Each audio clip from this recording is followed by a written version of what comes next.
All right, we are back. This is so awesome. Look at you guys. Suzanne is popping in here any minute. There she is. There I am. I couldn't find it. You're out of practice. I'm out of practice. Give me 5-6 weeks. Oh no, not 5-6 weeks.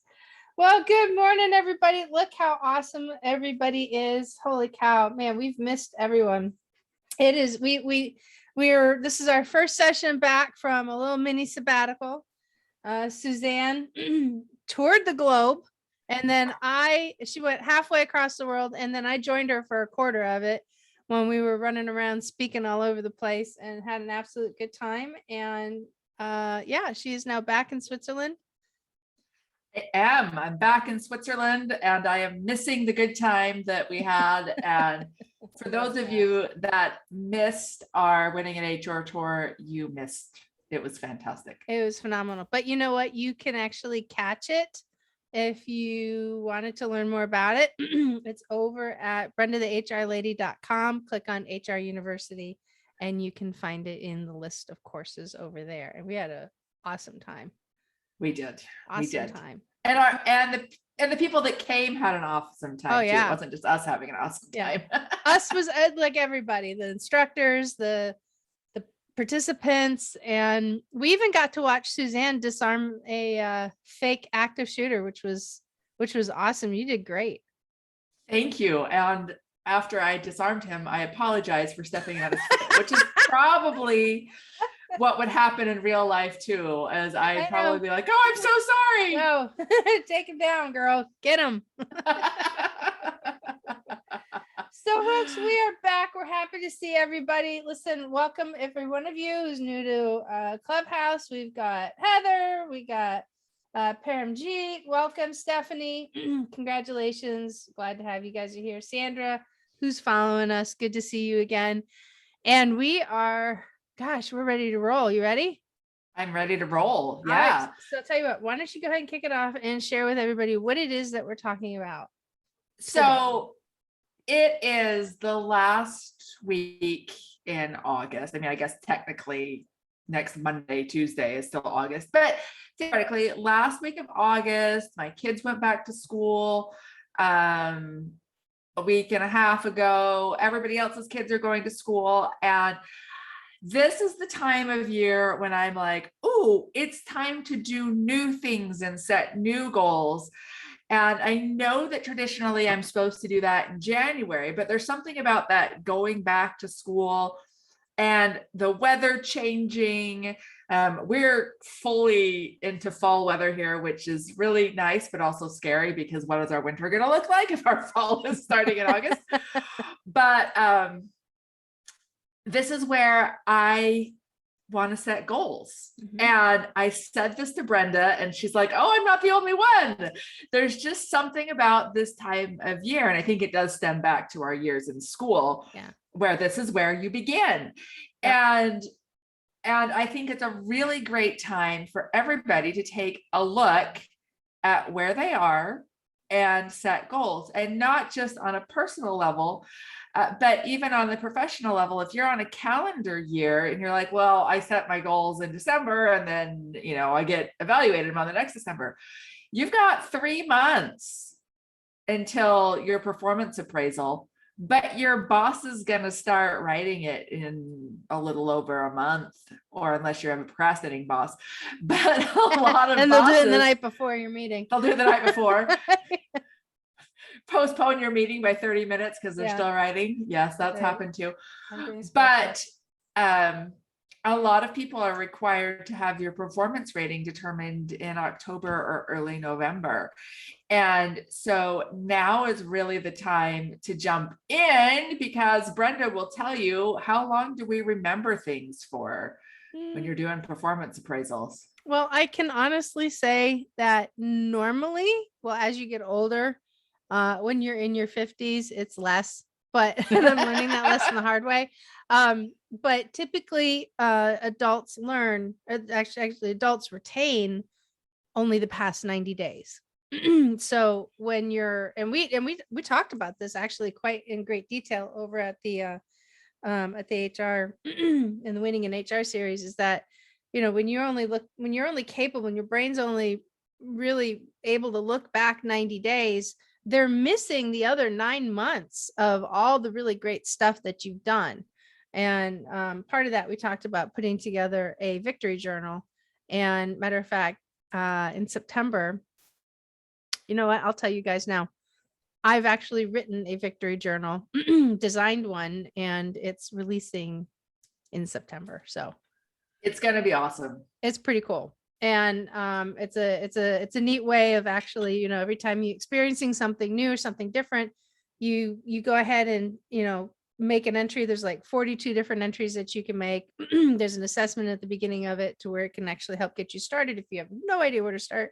And what's really great is that when you document that stuff, and you talk about how it made you feel or what the outcome was or what your successes were, then when you build your resume or when you're talking to leaders about some of the things that you've done in the past, you can now speak to it because you have that in there. So just watch for that. Yes. Little side note. But with that, 90 days from November, which is when they're going to be writing your performance appraisal. If we're doing the end of November, we have 30 days till the end of October, 30 days till the end of September, and 30 days till the end of August. So right now starts that period when your boss is going to really have a good memory of what you've done. And sure, you want to write your own performance review and remind the boss of all the stuff you did before, which you don't remember either. So check your emails and your notes and all of that. But now is this time when you can really take control of your goals in a way that you aren't able to the rest of the year. So we thought we'd talk about setting goals. So there's that. And then not to mention, you also have year end coming up. Yes. So it's about setting goals, but yet it's also about making sure that you're setting yourself up to succeed to get through the last several months of the year, because it's going to get busy.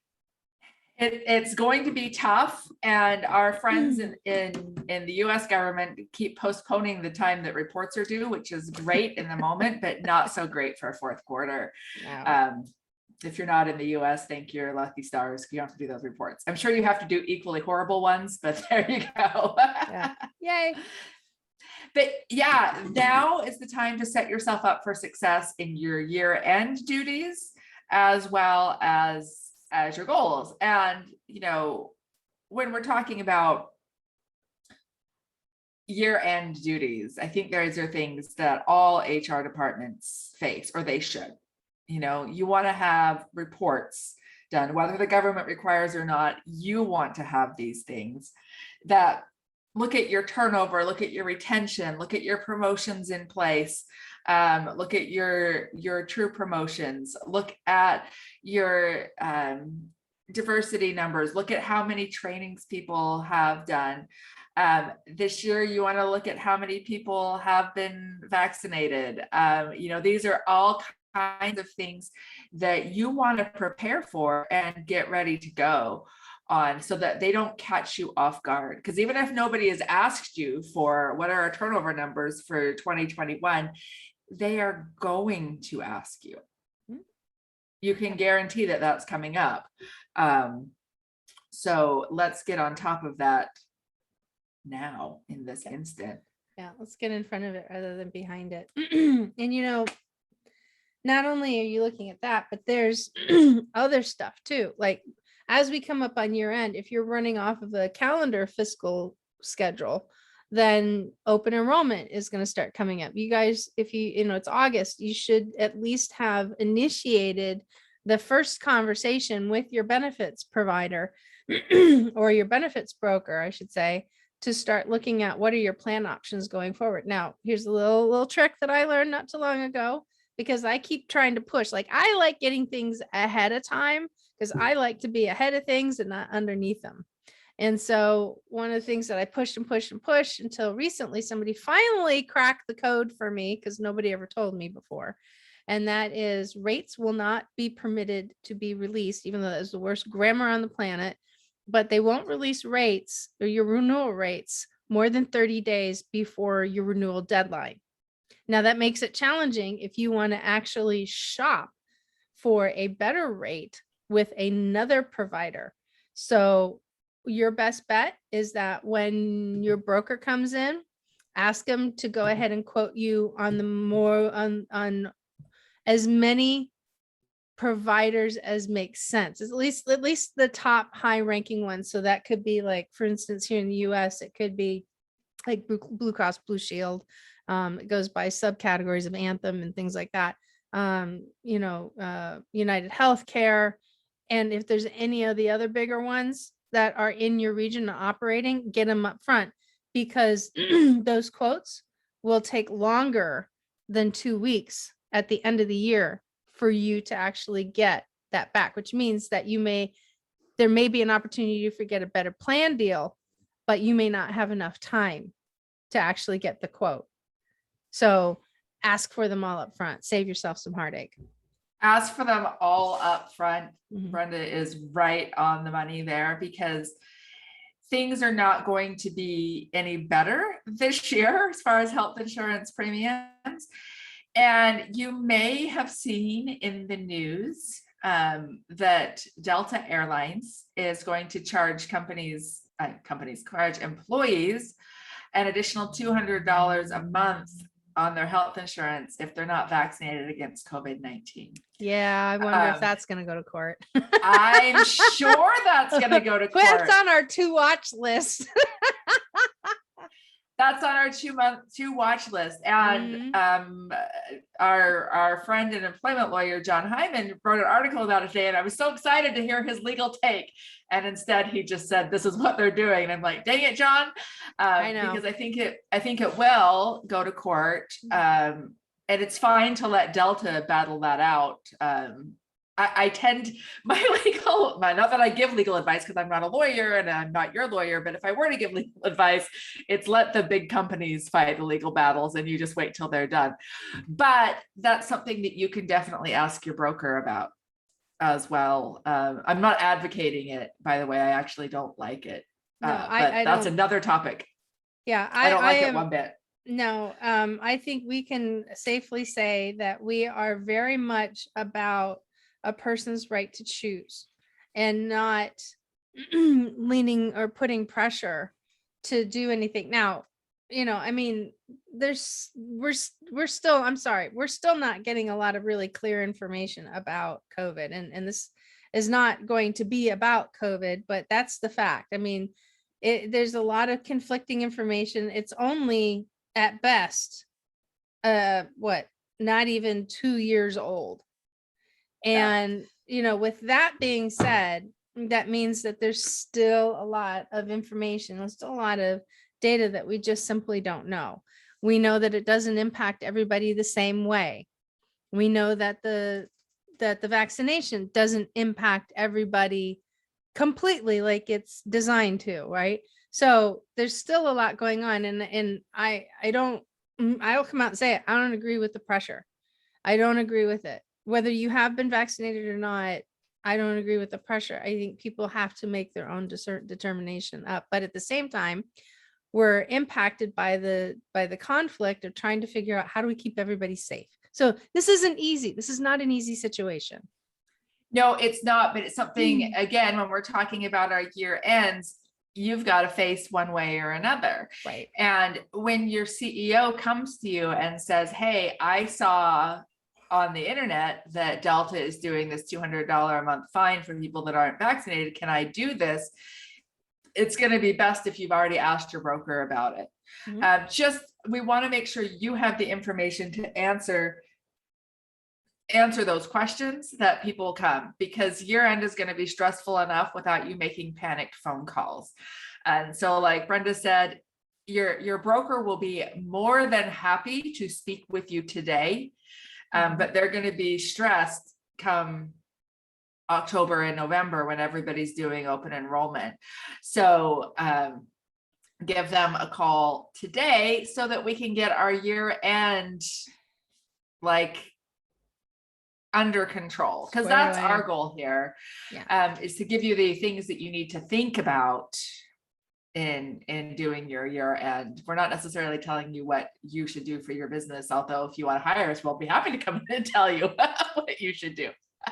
But we're here. That's right. We'll put you on track. And speaking, you know what? Speaking on track, listen, if you're relatively new to HR, or you're, for a couple years in and you're still trying to figure out your cadence, there are a couple of copies of the best HR planner on the planet left on my website. If you just go to brendathehrlady.com, click shop at the top, they are 50% off because it is towards the end of the year. The new ones for 2022 are going to start coming out. We're going to start doing pre-orders in November.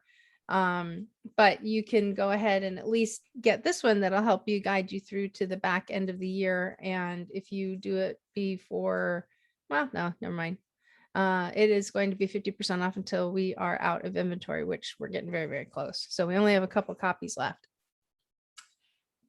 And it's worth it to just be able to have all of Brenda put in all of the dates and all of those things, which otherwise are impossible to keep track of, especially when you're an HR department of one or two. You don't have like Or a half. different person to handle each half. Yeah, we have a lot of people that are HR departments of a half. That's right. Yeah. That's funny. But let's talk a little bit about goals. Yep. And I want to talk a little bit how I have started to set goals. And I've started to set goals by not setting goals, which sounds bizarro. That's like living up to your New Year's resolution when you don't have one. Is that exactly? That's what I've done. And so I'm at 100% success with all my goals. No, what I realized is a mindset shift.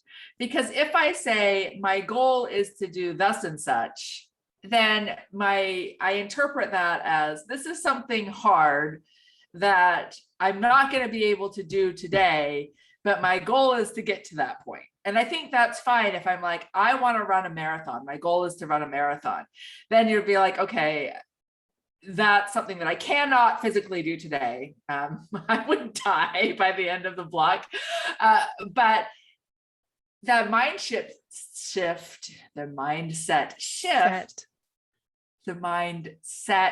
shift, let's be very careful. This is a G-rated show. Is to switch from saying my goal is to I am a person that. So if I wanted to run a marathon, which I don't, thank you very much. But if I did, I would say I am a person that exercises 3 days a week. I am a person that follows this training program. I do this with my business. Instead of saying I want to have X number of dollars at the end of the month that I want to bill for, I say I am a person who bills this number of dollars per week. And by golly, if I haven't hit that by Friday, I figure out a way to reach that target.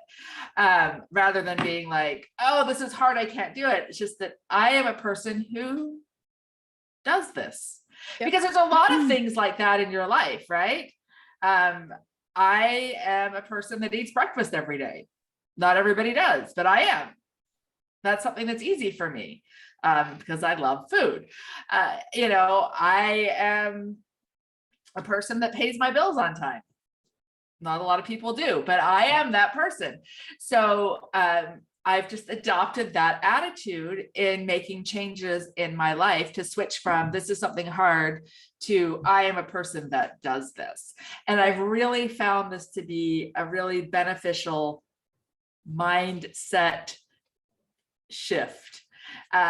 Because as ridiculous as those things are that when people are like, I'm good enough, I'm strong enough, it actually works, right? When you say over and over and someone says, oh, what do you do? Well, I'm a person who, and then you say it out loud and you can become that. So This is my new tip for goal setting is to not really goal is just to change the behavior that will help you get to that goal. Because it's really hard to say, I'm going to earn, I'm going to earn $100,000 this year. Okay. That's different than saying, I'm going to bill $2,000 every week. And then you can break that down. Yeah. I'm Your gonna your make sure narrative that just I'm billing it. changes. Right. You It just change your changes. narrative. Right. And that's what, that's the thing about goal setting is that, a lot of people set a goal like, I'm going to do this. And then the narrative is so skinny and so light that it's hard to actually accomplish that. The other piece of it is that you have to put a plan in place in order to make that happen. And that's something that I do. Like when I was, and the reason why we started talking about the whole fall in school thing is that, every year I am like, if you saw my post several weeks ago, one of my stories on Instagram and TikTok was that I was in an office store and I have I love office supplies. It's so stupid. I Supplies are never stupid, Brenda. I Office know. supplies Look, are the I best. bought these that very day on that trip and I still haven't opened them up. But I bought on my trip to America a Oh, yeah. 12 pack of Sharpies. You can't get this in Switzerland. Oh wow, now I know what to send you for Christmas. But the thing is that I always, when I was a kid growing up, I would always get really excited about going back to school, and I had dyslexia. That was the one piece that I hated going back to school with. So I had learned when I was 32, and I learned how to deal with my dyslexia as an adult because it was a totally misdiagnosis my whole life. Actually what I did is I learned not only how to set the goal, very similar to what Suzanne is talking about, but then I also created the action plan to support it, because you can't just create a goal and not do anything. You have to do the work. It's as simple as that. If you don't do the work, you're not going to get anywhere. And all you're going to do is have a New Year's resolution that is just sitting there. It may not even be broken. It's just like dead in the water. And it's the same kind of a thing. And so, when you set a goal, you want to set an action plan for that and take things small bits at a time. You don't want to take on the whole world, because you may actually find yourself taking on too much and you bite off more than you can swallow. And then all of a sudden you're disappointed and you're angry at yourself. And then your little voice inside your head that tells you that you can't do things comes out and says, well, what were you thinking? And who do you think you are? And why do you think you're going to do this? Or you tell somebody about it and you have those outsourced influence, or I can't say it, oh my gosh, I really can't say it. External influences coming in that are just like, telling you what to do, or telling you that, it's like, well, this is what I do. And they don't really help you. I mean, the people who are supposed to be your biggest supporters actually, unfortunately, are also the ones that tear you down at the same time. And they don't mean to do it, but it just sometimes happens. So, put together an action plan, keep things realistic, keep them time bound, and just constantly work at them. And that realistic thing is a really great thing. So like if what you want to do, say, is, build your presence on LinkedIn. Okay. So you can say, my goal is to get 5,000 new followers this year. Or you can say, I am a person that posts 3 times a week. I make comments on at least 10 different people's posts, and things that you can actually do that will build you towards whatever that numeric goal is. Because just having this vague goal of, I want to get 5,000 new followers on LinkedIn, well, how are you going to get to that? But if you set it down with, I am a person who posts on LinkedIn 3 times a week. Although if you want to get 5,000 new followers, I would say you need to post on LinkedIn 5 times a week. Just my little LinkedIn hit. And you want to comment on other people's things and all of those things. But those are things that you can do that will lead you towards that goal. Because sometimes we set these goals that are just these pie in the sky things, but we don't have those changes that we have to make in order to get them. And that's what you need to do, is change who you, not necessarily who you are, but yeah, change who you are. I am a person who, we want to change who you are. That's right. Unlike Mr. Rogers, we don't like you just the way you are. Just kidding. We love you the way you are, but we know you can be better. And I know I can be better. I know Brenda can be better, but even though we both know we're fabulous to begin with, We can be even more fabulous. we can be even more fabulous. And that's the reality. And you can too. And when you're talking about, if we want to talk our year end, I am a person who has my year end reports done on time. Fantastic. What changes do you need to make in September, October, and November to be able to get those year end reports out the first week of January? Right. What things do you need to do? I am a person that audits the data monthly to make sure that there aren't any errors in it. I am a person who runs regular turnover reports, and those type of things can prepare you so that when that big day rolls around in January, when everyone's like, it's January 2nd, where are your end reports? You can be like, just one moment, please. Okay, maybe not on January 2nd, but because it takes a while for the info to get put in. But that type of thing can actually change how you approach everything and makes your life so much easier. Yeah. And I want to add to your comment then you said about LinkedIn, like your goal, like you gave the example, your goal is you want to get 5,000 followers on LinkedIn. There's something about reaching a goal that a lot of people, they make this one mistake. And the mistake is that they reach the goal and then nothing happens with it after that. So I know a couple of people I'm close with, they have all become bestseller authors this year. And one person in particular told me, she goes, well, I wrote the book, I'm done. And I said, well, what are you going to do with it? She goes, nothing, I'm already moving on. And I'm like, okay, so if you're using that as a badge of honor and credibility in your marketing, yeah, I can see that. But you know what? That's also how you get ahead of, in other directions is what you're doing. So it's like with the book that I wrote, I just simply talk about my story and then I give, helpful, tips on how to, take your career to the next level. That's something that I don't just wipe my hands off and then just like, that's it. I'm never going to promote it again. I'm never going to talk about it again. Right. That doesn't help people. Right. So what I'm saying is that let's use your example of 5,000 followers on LinkedIn. That's great. But what are you going to do with it that's going to make an impact in your world? What are you going to do with it that's going to help you move your career forward or whatever your objectives are? And how can getting that goal tie into your other goals? Yeah, you're itching to say something. I can see it. I'm itching to agree with you. Yeah, it's good. Go ahead. It's really something that you need to do, because if your goal is to get 5,000 followers on LinkedIn so that you can check off a box, why? If your goal is to get 5,000 followers on LinkedIn so that you can build your applicant pool, your contact pool, so that you can recruit more easily, right? That's a different thing. Right. Just to set a goal is, that's great and you go get them.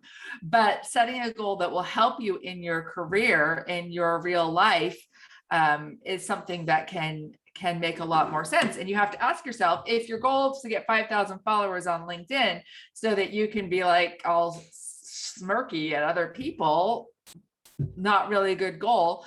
And you should spend your time doing something else. But if your goal is to increase your followers, to increase your reach for your business or for your recruiting, your sourcing of candidates, then that's fantastic. And that's a good use of your time as well. And that's another thing with setting goals, is you have to ask yourself, what is a good use of my time? And there can be many, many things that are good uses of your time that aren't necessarily career driven either. Right. I took an improv class last last spring too, my goal was to A, do something that I'd never done before, and B, to do something that'll help my presentation skills. So that was my goal behind it, but I'm going to take another one. You know why? Just for fun, because I liked it.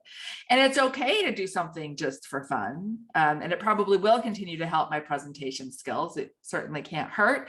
But I'm recognizing that fun is an okay thing to do.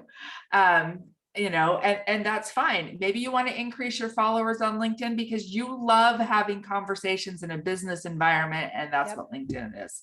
Yeah. That's okay. Just recognize what your purpose is to decide if you want to spend more time doing it, because we all have a limited amount of time, and we can set a ton of different goals.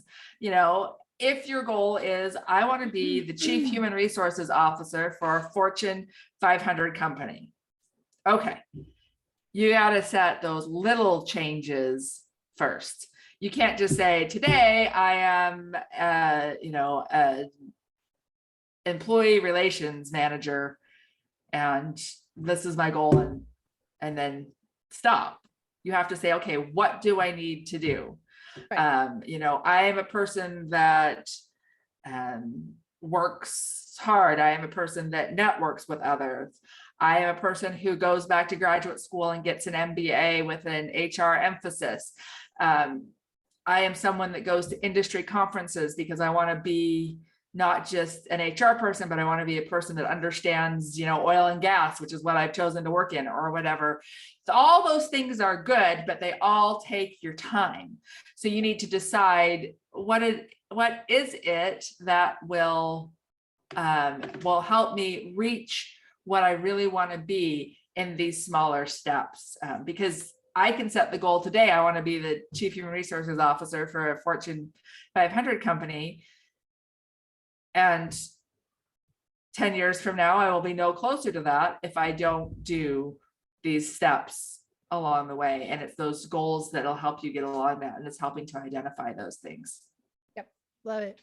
And, and remember, you got two different types of goals. You got goals that are going to carry you ahead into whatever direction that you're moving in, or two, they really are going to be a life bucket list goal, type of goal. Once you do them, you can talk about it and brag about it, but you should really ask yourself, is this a goal that's going to move the needle for me somewhere, or is this a goal that I can just check off as one of my life bucket lists? And I think once you get that distinction, when you start figuring out the direction that you want to go in, you're going to find that your efforts will also align quite easily. Like the ideas on how to get stuff done, it's going to fall into place because that's just going to make sense. So with that, Pixie, can you believe it's been a half hour already? It feels like we just started and we haven't missed a beat with our 6 weeks off. No, we haven't. All right. So this is what we're going to do. We are going to go ahead and say goodbye to everybody that because we record this on the back end. So we'll see you guys next week.